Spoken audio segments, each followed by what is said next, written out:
नमस्कार, लोकसंदेश न्यूज चॅनलमध्ये आपलं स्वागत आहे। पाहूयात आजची विशेष बातमी। बैलांचा सण की डॉल्बी महोत्सव। वाई तालुक्यात बेंदूरची बदलती परंपरा। काही ठिकाणी पारंपरिक मिरवणुका, मात्र अनेक भागात डॉल्बीचा गजर, मद्यधुंद नृत्य आणि प्रशासनाच्या सूचनांकडे दुर्लक्ष।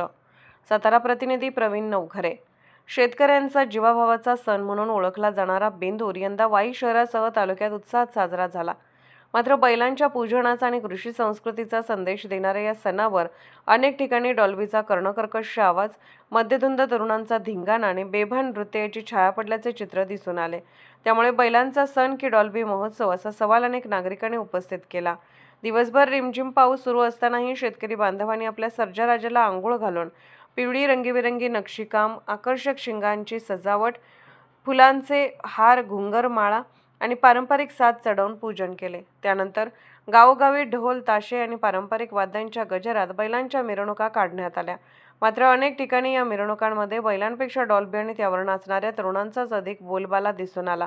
मात्र काही मिरवणुकांमध्ये अवघ्या 2 ते 5 बैलांसाठी प्रचंड क्षमतेचे डॉल्बी लावण्यात आले होते। त्यावर अनेक तरुण मद्यधुंद अवस्थेत बेभान होऊन नाचत असल्याचे दिसून आले। कर्णकर्कश आवाजामुळे बैल सैरभैर होत होते आणि त्यात नियंत्रणात ठेवण्यासाठी मालकांची मोठी धावपळ सुरू होती। यामुळे मुख्य जनावरांच्या सुरक्षिततेचा प्रश्नही पुन्हा ऐरणीवर आला। बेंदूर सणाच्या पार्श्वभूमीवर वाई पोलीस ठाण्याचे नूतन पोलीस निरीक्षक प्रदीप सूर्यवंशी यांनी आयोजकांची बैठक घेऊन कायदा व सुव्यवस्था, ध्वनी प्रदूषण आणि शांततेबाबत सूचना दिल्या होत्या। मात्र अनेक ठिकाणी या सूचनांकडे दुर्लक्ष झाल्याचे दिसून आले। डॉल्बीचा आवाज नियंत्रणात ठेवण्यासाठी किंवा मद्यधुंद तरुणांना रोखण्यासाठी प्रभावी पोलिसी हस्तक्षेप दिसून न आल्याने नागरिकांनी नाराजी व्यक्त केली। यांत्रिकीकरणामुळे शेतीत ट्रॅक्टरसारख्या यंत्राचा वापर वाढला असला तरी अनेक शेतकरी आजही बैलांच्या मदतीने शेती करतात।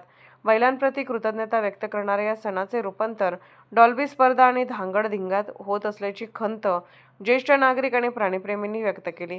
परंपरा, संस्कृती आणि मुख्य जनावरांचा सन्मान जपत बेंदूर साजरा करण्यासाठी प्रशासन, आयोजक आणि समाजाने पुढाकार घेण्याची गरज असल्याची भावना या निमित्ताने व्यक्त होत आहे। सातारा प्रतिनिधी प्रवीण नवघरे। अशाच विशेष घडामोडींसाठी आमच्या YouTube चॅनलला सबस्क्राईब करा, Facebook पेजला लाईक करा आणि Instaला फॉलो करा।